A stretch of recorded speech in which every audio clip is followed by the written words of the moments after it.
Assalamualaikum warahmatullahi wabarakatuh.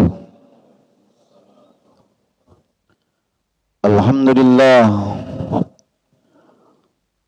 Alhamdulillahilladzi anzalal Qur'an liyutahhiral quluba wa yurshidan nasa ilal aqaidis sahihah wa ilal ulumin nafi'ah wa ilal akhlaqil fadilah alladhi tasmu bil fardi wal mujtama' ilal makanatil izzah wal karamah.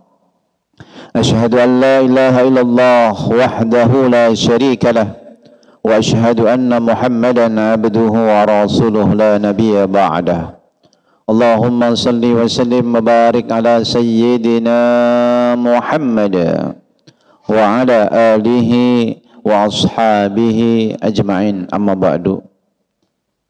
Hadratul mukarramin, para alim ulama, para asatid, segenap pengurus TKM Masjid Asy-Syifa dan jamaah yang mulia dan dimuliakan Allah Subhanahu wa taala.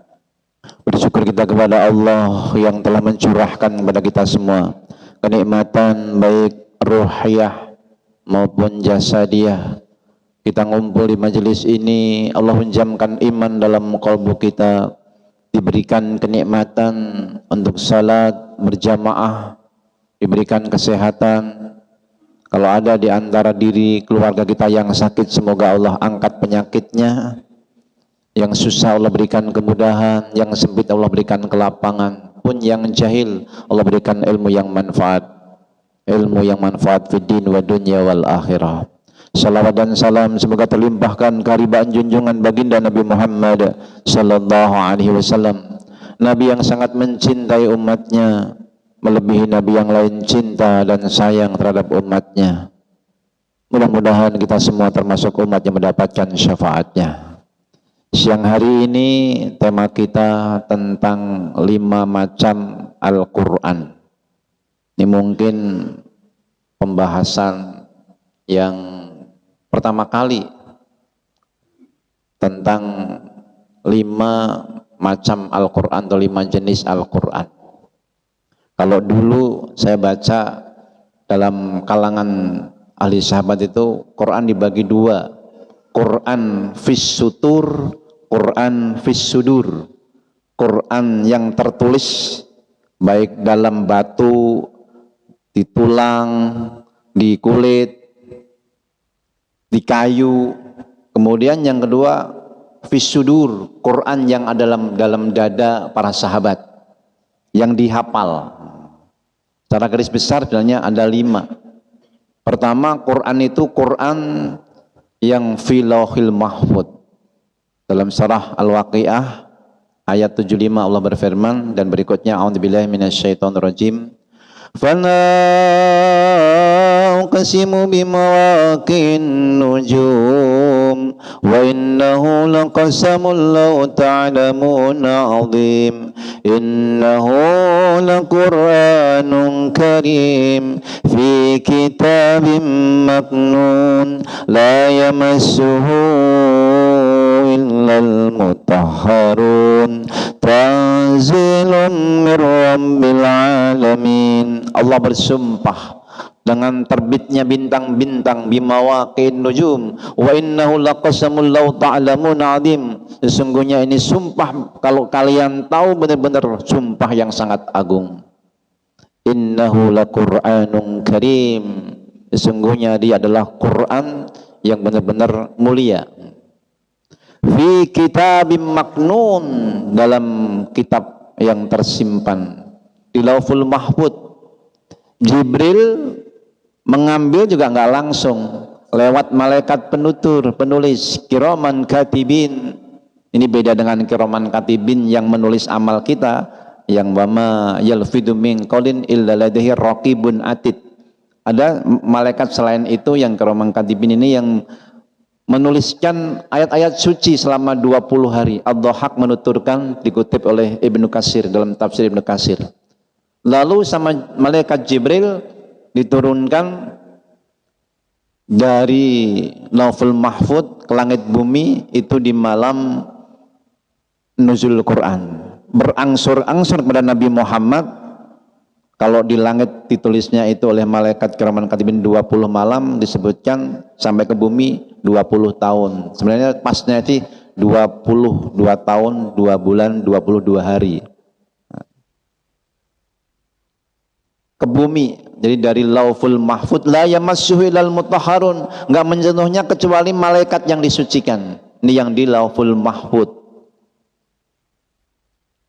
Lalu setelah itu turun pada Nabi Muhammad, dimulai dari Iqra bismi rabbikal ladzi khalaq sampai ayat 5 surah Al-Alaq, ditulis di batu, lalu di kayu, masih bertebaran itu, belum dikumpulkan. Zaman Abu Bakar menggantikan khalifah, menggantikan baginda Nabi Muhammad SAW sebagai khalifah yang pertama. Umar bin Khattab ketika melihat banyak para penghafal Quran yang meninggal, mati di medan jihad, ini kalau begini nanti lama-lama habis penghafal Quran. Bagaimana kalau kita kumpulkan? Awalnya Abu Bakar menolak. Apakah aku harus melakukan sesuatu yang Rasulullah tidak pernah melakukan? Lebih baik aku memindahkan gunung daripada harus mengumpulkan Al-Quran. Tapi desakan para sahabat, dan setelah beliau istikharah tentunya, akhirnya sahabat Abu Bakar pun menerima, dikumpulkan itu kayu-kayu, batu-batu yang ada tulisannya Al-Quran, menjadi mushaf yang sekarang mushaf Utsmani itu di zaman Khalifah Utsman bin Affan. Nah, sejarahnya ada orang membaca, bacaannya beda tapi merasa benar dua-duanya, sehingga hampir berperang gara-gara baca Quran. Ada yang baca wadduha, wadduhe, wallaili idza saja, wallaili idza saje. Yang itu lafaz itu dibenarkan oleh Rasulullah, kedua-duanya nggak pernah disalahkan. Mau dibikin standar mushaf Utsmani yang sekarang ini di zaman Utsman bin Affan. Boleh belajar qiraah sab'ah atau qiraah asroh atau arba'ata asroh, qiraah yang 7, 10 atau yang 17. Syaratnya harus hafal 30 juz. Belajar dulu yang qiraah yang standar Utsmani ini, baru nanti belajar yang lainnya. Itu yang tertulis di mushaf Quran, yang tertulis di mushaf. Lalu dari Lauhul Mahfud tertulis di awalnya di batu, di tulang, di kayu, lalu di mushaf yang sekarang ini. Kemudian Quran yang berikutnya adalah Quran yang dihafal. Ini menjaga orisinilitas Al-Quran. Kalau ada yang keliru tulisannya, keliru titiknya, karena banyak penghafal Quran, hafidul Quran, dan mereka punya kedudukan khusus, para penghafal Quran ini. Hafidul Quran, para penghafal Quran, mereka punya keutamaan bisa memberikan syafaat. Dari riwayat 11-70 dari keluarganya untuk menjadi ahlul jannah. Hafal 30 juz, bukan juz 30. Yang 30 juz dari alif lam mim sampai minal jinnati wan nas. Nanti di hari kiamat diperintahkan iqra'u kama turattilu fid dunya, bacalah seperti kamu baca di dunia. Sepanjang bacaannya itu, di akhir bacaannya itulah dia berhenti di derajat surga yang tertinggi. Hafidul Quran memang butuh perjuangan luar biasa. Al-Fakir punya anak yang anak pertama sama kedua alhamdulillah sudah selesai. Anak pertama ini menyelesaikan setoran mengambil sanad itu dari jam kurang lebih jam 4 sampai jam setengah 2 siang, 30 juz selesai. Yang anak kedua saya baca Quran-Quran yang buat hafalan itu di beberapa lembar, entah juz 10, juz 15, kuatkan dirimu, kamu pasti bisa. Terus saya kalau membaca itu kadang-kadang menetesnya air mata, begitu beratnya perjuangan menghafal. Saya ingat Di tahun 2018 mereka masuk pesantren, saya masukkan pesantren. Nak, kamu mulai menghafal sekarang. 3 tahun nanti sudah selesai 30 juz. Abi sekarang daftar doktor Quran, ilmu Al-Quran dan tafsir. Nanti 3 tahun kemudian Abi wisuda doktor, kamu wisuda hafalan. Alhamdulillah, dua-duanya itu selesai. Sesuai, dan alhamdulillah saya juga selesai di 3 tahun kemudian. Rupanya kata-kata itu menjadi, selain doa, juga menjadi senjata. Kalau berkata, berkatalah yang baik kepada anak-anak. Dan itu menjadi pemompa, menjadi motivasi. Bahkan kata-kata jelek juga jadi motivasi. Dasar kamu anak bodoh, nanti suatu saat dia nggak bisa. Kan Umi sendiri yang bilang kalau aku bodoh gitu. Dia dicap dalam kolbunya itu. Katalah yang baik, anak soleh. Kita ingat Abdurrahman As-Sudais menjadi imam Mekah. Dulu itu kata-kata ibunya itu. Waktu ibunya menyiapkan makanan buat yang sholat Jumat, habis sholat Jumat ditaburin bawang oleh ibunya. Ini As-Sudais menaburin pasir, ditaburkan pasir-pasir, tapi nggak marah ibunya. Kamu ini calon imam Mekah kok begini, nggak boleh nak gitu. Kamu kan calon imam Mekah, benar sekarang jadi imam Mekah, imam besar. Bahkan ketuanya Khodimul Haramain. Doa ibunya waktu kecil dalam kondisi marah tapi terucap kata yang indah, yang baik. Kembali lagi, jadi mushaf yang dalam dada, yang dihafal sehingga dia menjaga originalitas Al-Quran. Ada yang salah sehingga diketahui ini salah, ini kurang titik, ini salah kurang harokat atau harokatnya salah, diketahuin karena banyak penghafal Al-Quran. Dia punya keutamaan yang luar biasa. Kalau kita punya anak 1, 2, 3, ada satulah yang menjadi penghafal paling enggak. Kalau enggak juga cucu kita masih ada harapan. Dan insya Allah bisa. Kenapa? Walaqad yassarnal Qur'ana lidzikri fahal mim mudzakir. Sungguh Quran kami berikan kemudahan untuk diingat, untuk mengingatnya. Apakah ada orang-orang yang mengambil peringatan? Itu yang berikutnya, yang ketiga. Mushaf tadi dari Lauhul Mahfud, lalu yang tertulis dalam mushaf, lalu yang dihafal, lalu yang ketiga ini Quran yang ditafsirkan sesuai dengan firman Allah dalam surah Al-Ankabut ayat 49. Bal huwa ayatum bayyinatun fi suduril ladzina utul ilma wa ma yajhadu bi ayatina illal zalimun. Sebenarnya dia Quran adalah ayat-ayat yang nyata yang ada dalam dada orang-orang yang diberi ilmu. Jadi bukan hanya hafalan ayat per ayatnya, tapi dia diberikan kemampuan menjelaskan ayat per ayatnya. Ini yang keempat. Jadi orang-orang tertentu seperti para imam-imam mufassir itu, Imam Ibnu Katsir menjelaskan, Imam Thabari menjelaskannya macam ragamnya. Ada yang tafsir bil maksur, tafsir klasik itu tafsir bil maksur, tafsir Al-Quran dengan Quran, tafsirul Quran bis sunnah. Ini yang paling otentik, tafsir Quran dengan Quran, tafsir Quran dengan sunnah. Lalu tafsir biqauli sahabi, tafsir dengan perkataan sahabat, karena sahabat langsung melihat Rasulullah sehingga penjelasannya itu paling dekat dengan penjelasan Rasulullah. Baru tafsir qauli tabi'in, tabi'in sampai tabi'in.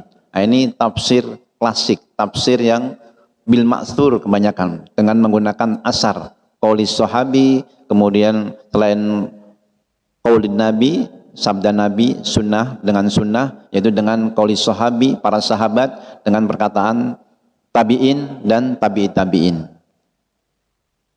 Banyak itu tafsir At-Tabari diantaranya, tafsir Ibnu Katsir, tafsir Al-Anwar, Baydawi. Itu beberapa. Ada saya yang mengumpulkan kurang lebih ada 28 tafsir klasik. Kebetulan saya mengajarkan materi ini di kampus di pembelajaran ilmu Al-Quran dan tafsir. Kemudian yang kelima, ini nggak kalah pentingnya, itu Quran yang diwujudkan dalam perbuatan. Ketika ditanya kepada Aisyah bagaimana akhlaknya Nabi, kana khuluquhul Quran, akhlaknya Nabi adalah Al-Quran. Jadi ketika kita lagi sujud, sebenarnya kita lagi mengikuti perintah Allah dalam Al-Quran, wujud Al-Quran dalam perbuatan.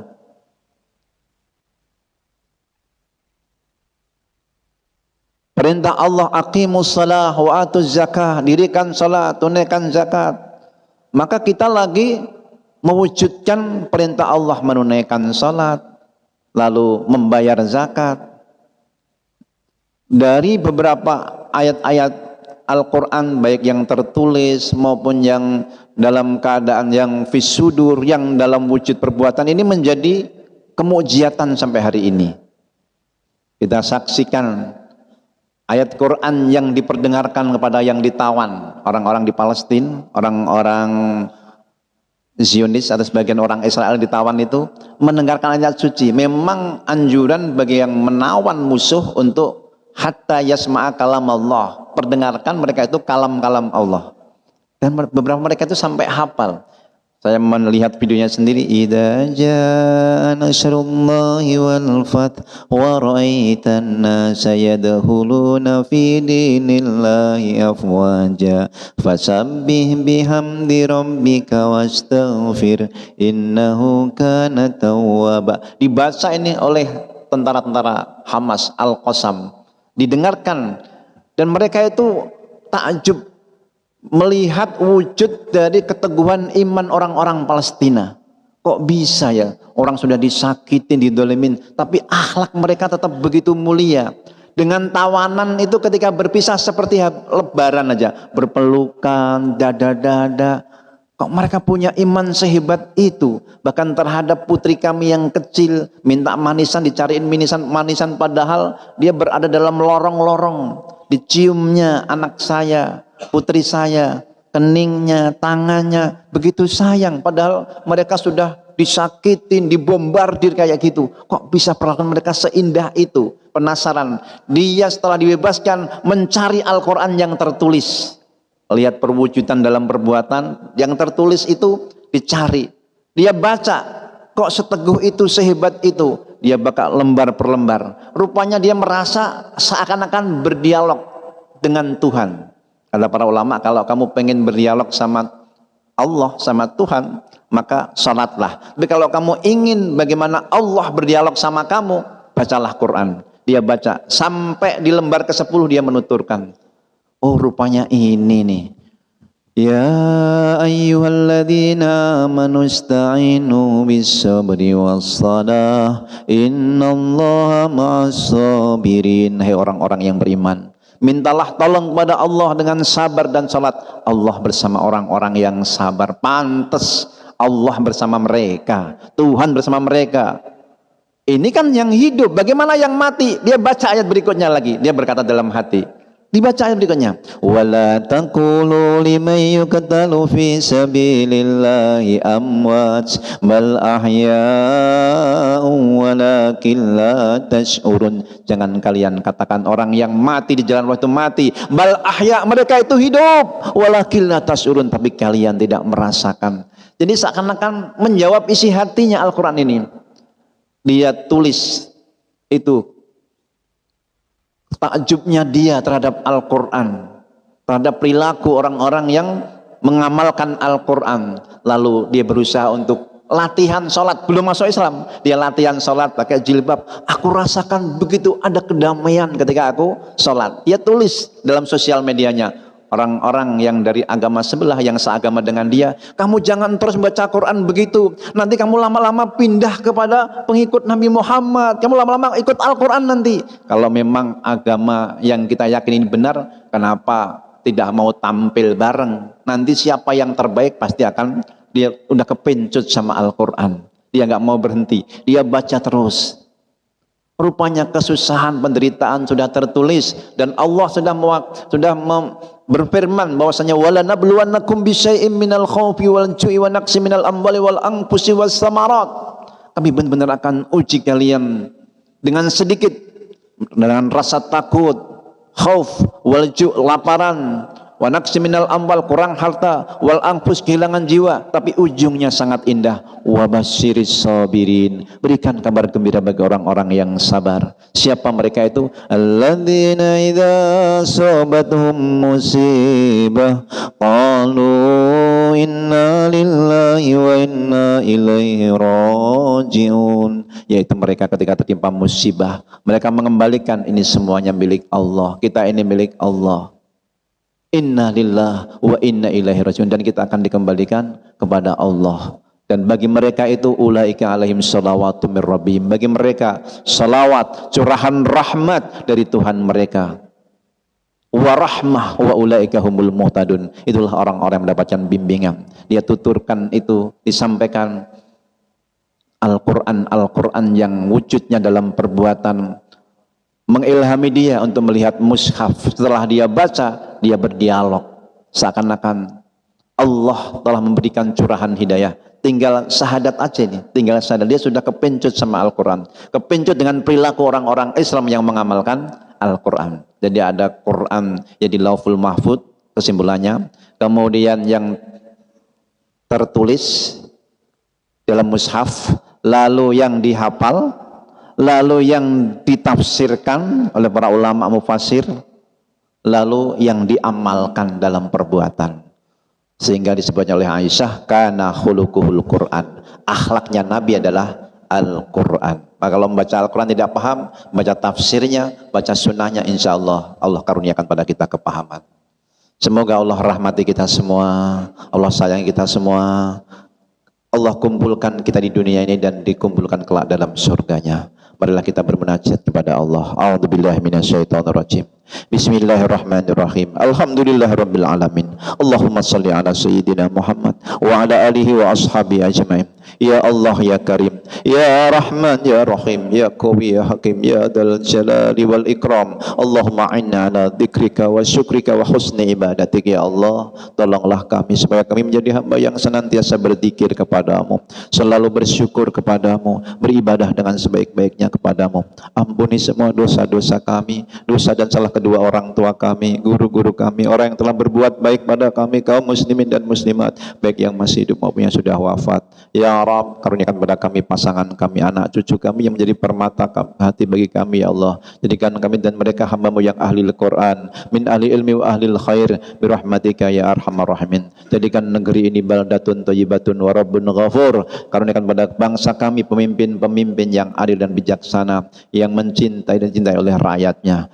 Tolonglah saudara kami yang teraniaya di Palestina. Ya Allah, Allahumma ansuril Islam wal muslimin wa ahlikil kafarata wal musyrikin wa dammir a'dadin wa ansuril muslimin al mujahidin fi Filistin fi Gaza ya dzal jalali wal izzah. Subhana rabbika rabbil izzati amma yasifun wa salamun alal mursalin walhamdulillahi rabbil alamin. Assalamualaikum warahmatullahi wabarakatuh.